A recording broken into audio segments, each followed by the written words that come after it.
جمعہ پڑھنے کے لیے بھی اپنی مسجد سے نکل کے دوسری مسجد میں جا سکتا ہے. ایون یہاں تک ہے کہ کسی کا جنازہ بھی پڑھنے کے لیے جا سکتا ہے جبکہ وہ فالتو کسی کے پاس کھڑا نہ ہو. بعض تابعین کے نزدیک مریض کی عیادت کے لیے بھی جا سکتا ہے, جنازہ پڑھنے کے لیے بھی جا سکتا ہے, اس کا اعتکاف نہیں ٹوٹے گا.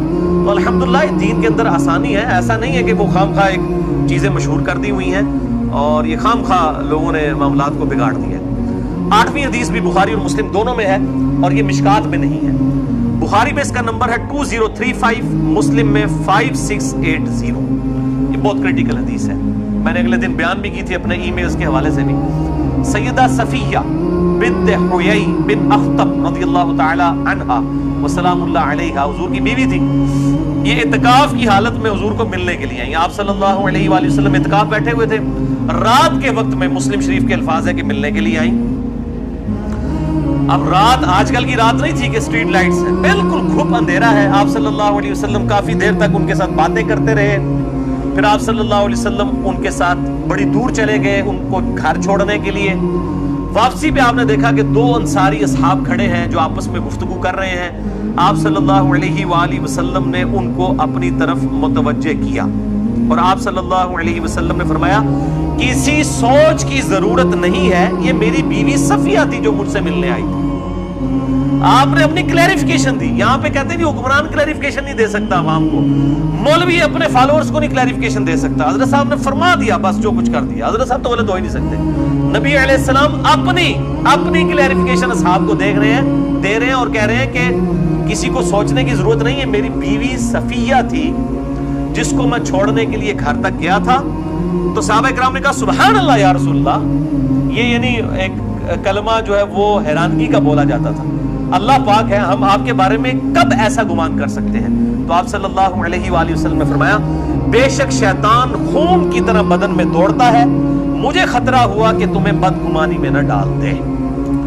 لیڈر کی یہ ذمہ داری ہے کہ اپنی طرف سے کلیریفیکیشن دے. میں نے بھی اپنی کلیریفیکیشن کے اوپر 4 لیکچر دیے ہیں, مثلا number 124 A B C D.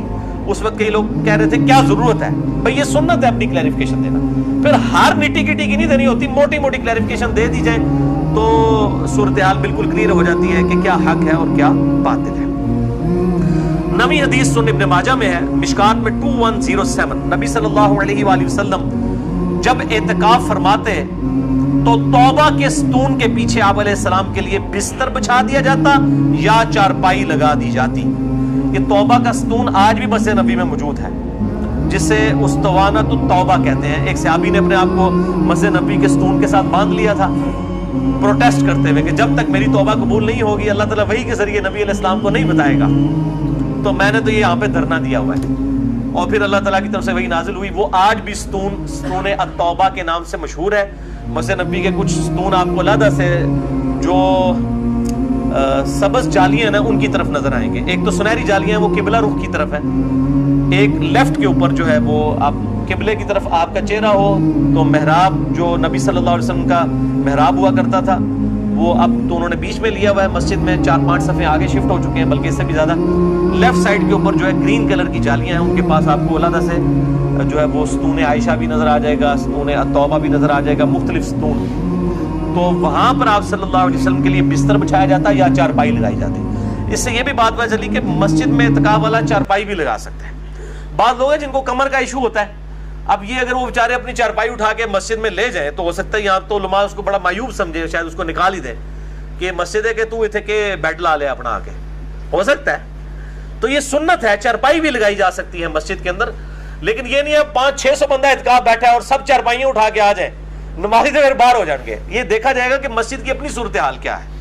تو ایسی مسجد کے اندر پھر اعتکاف میں بیٹھے اگر چارپائی والا جہاں پہ لوگ کم ہو تو چارپائی بھی لگائی جا سکتی ہے.